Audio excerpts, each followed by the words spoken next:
मी old school ती Gen Z ती city वाली आणि मी देसी तरी इगो तिला जरा भी नाही मनामध्ये खराबी नाही पॅपराझी तिच्या मागे डेली क्रेझी तरी वाय सो शाय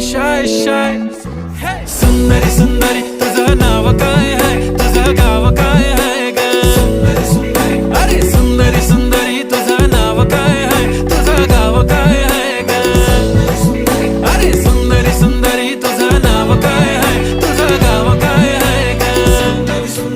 ती ओजी एकदम फाईन आहे आणि थोडीशी डिवाइन आहे कशी लाजते बघून आयना आणि चेहऱ्यावरती शाईन आहे खानदानी ग्रॅटिट्यूड ॲटिट्यूड पुरा एशियाना चौथं किलं स्टाईल केलं मूव तिच्या समोर फिक्का गोल्ड आहे बोलायला पक्की बोल्ड आहे खरंच खूपच सुंदर आहे